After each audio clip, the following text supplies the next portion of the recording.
The Chicago Bears are about to face a player who could either be a complete non-factor or the guy who ruins Caleb Williams' afternoon, and the crazy part is that nobody in Cincinnati even knows which version is going to show up on Sunday. Stay with me because this matchup has some serious implications for our offensive line situation.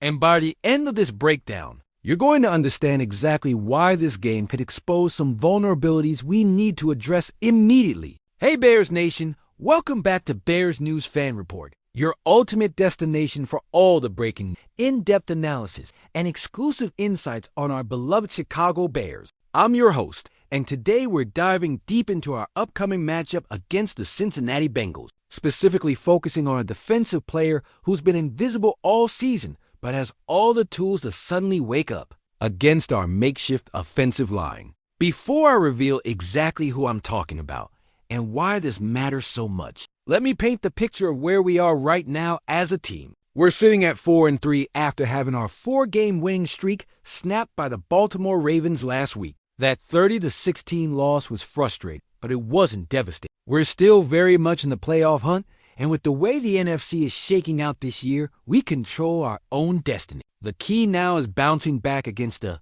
Bengals team that's 3-5 and desperate to keep their own postseason hopes alive. Cincinnati has been one of the most unpredictable teams in the league this season, capable of beating anybody on a good day, but also capable of laying an egg when you least expect it. They lost Joe Burrow early in the season, which should have been a death sentence for their playoff chances. But veteran Joe Flacco has come in and provided a legitimate spark to that offense. Now, here's where things get interesting for us. The Bengals' defense has been absolutely terrible for most of the season. They're giving up points in bunches. They can't stop the run consistently, and their pass rush has been almost non-existent outside of Trey Hendricks. And speaking of Hendricks, his status for Sunday is questionable at best because he's dealing with a hip injury that's kept him limited in practice all week. For context, Hendrickson is the guy who requested a trade earlier in the offseason, and we were actually one of the teams interested in bringing him to Chicago. That didn't happen, obviously, but now he might be catching a break if he can't suit up against us. Without their best pass rusher on the field,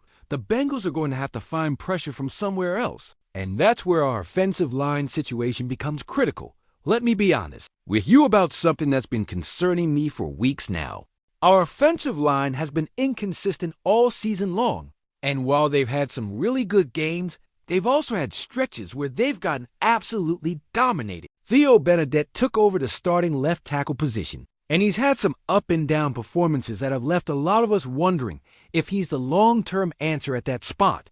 Protecting Caleb Williams is the most important thing we can do as an organization right now. Williams is our franchise quarterback, the guy we're building everything around. And if we can't keep him upright and give him time to throw, none of our offensive weapons matter. That brings me to the player I want to focus on today, the guy who could potentially take advantage of our offensive line vulnerability. If things break his way, Sheamar Stewart is a first-round pick for the Bengals, who came into this season with massive expectation. He was supposed to be the heir apparent to guys like Hendricks, a young edge rusher who could develop into a legitimate force off the edge and give Cincinnati a cornerstone defensive piece for the next decade. But here's the thing. Stewart has been a complete ghost this season. I'm not exaggerating when I say he's done absolutely nothing through the first half of the year. His tackle numbers are embarrassingly low, so low in fact that Sheamar Chase, a wide receiver, has more tackles than him this season. Think about that for a second. A first-round defensive end has fewer tackles than an offensive player who's only on the field for defensive snaps when they're in prevent situations. That's not just disappointing. That's borderline alarming for a guy who was supposed to be a building block for their defense. Now, you might be thinking, okay, so if this guy has been terrible all season, why are we even talking about him? Why does he matter for our game on Sunday? That's a great question. And here's why I'm bringing him up. First-round picks don't stay bad forever, especially not defensive linemen with elite physical tools. Stewart has all the measurables you want in an edge rusher. He's got the size, the speed, the burst off the line, and the raw power to be effective at the NFL level. The talent is there. It's just a matter of when it clicks for him. And here's the scary part for us. Sometimes all it takes is one game, one matchup where everything comes together, for a struggling player to suddenly break out and look like the player everyone thought He'd be on draft night. The matchup on Sunday is particularly interesting because Stewart is going to be lined up across from Theo Benedict for a significant portion of the game. Benedict, as I mentioned earlier, has been inconsistent in his first year as a starter at left tackle. He's had games where he's looked solid, but he's also had games where he's gotten beat repeatedly by speed rushers and power moves. If there was ever a time for a struggling edge rusher to get his confidence back and start making plays, it would be against a left tackle who's still finding his footing in the NFL. That's the nightmare scenario we need to be prepared for, because if Stewart suddenly figures it out against us and starts getting pressure on Caleb Williams, it could completely change the complexion of the game. Let's talk about what happens if Stewart does manage to have a breakout performance. The Bengals defense desperately needs someone to step up and create pressure on the quarterback, especially if Hendrickson can't go.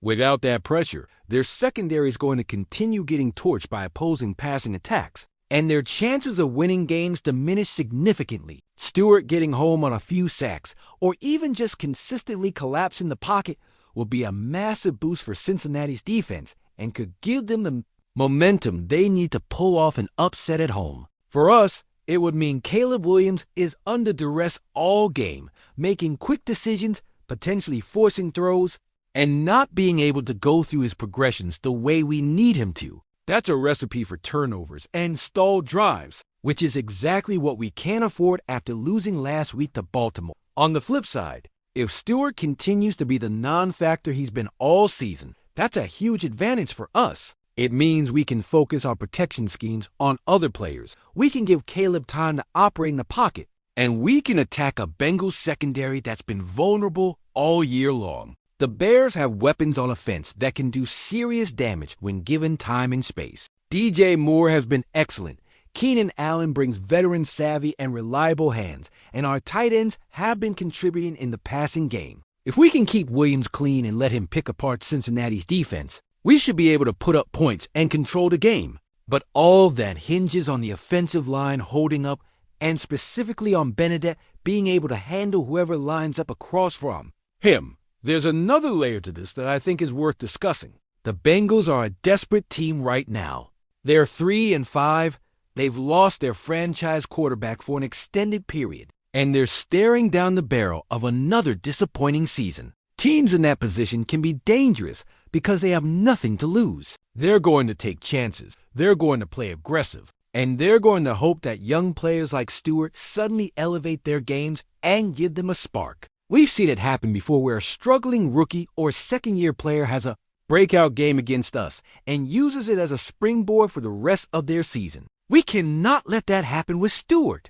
Our coaching staff needs to have a plan to neutralize him, whether that's chipping him with a tight end, sliding protection his way, or just trusting Benedict to win his one-on-one matchups. I also want to touch on the broader implications of this game for our season. We're at a critical juncture right now where every game matters. The NFC is wide open this year, and if we can stack wins together over the next few weeks, we're going to be in great position heading into the final stretch of the season. But if we stumble against a team like Cincinnati that we should beat on paper, it puts unnecessary pressure on the rest of our schedule and makes our margin for error much smaller. This is a game we need to win, not just for the standings, but for the confidence and momentum of this young team.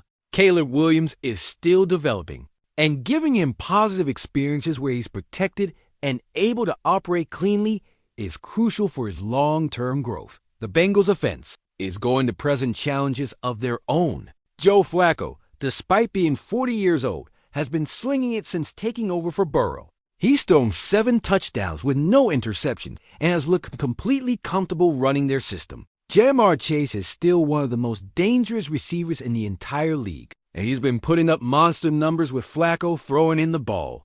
Our secondary is going to have its hands full, especially with some of the injuries we're dealing with at quarterback. The good news is that Tyreek Stevenson should be back after missing last week with a shoulder injury, and we signed C.J. Gardner-Johnson to help shore up the nickel corner spot with Kyler Gordon on injured reserve. We're better equipped to handle Chase than we were a week ago, but it's still going to be a major challenge. Defensively, we need to be smart about how we approach this game. We can't let Flacco sit back in a clean pocket and pick us apart with Chase running free down the field. We need to get pressure, We need to make Flacco uncomfortable, and we need to force him into making mistakes.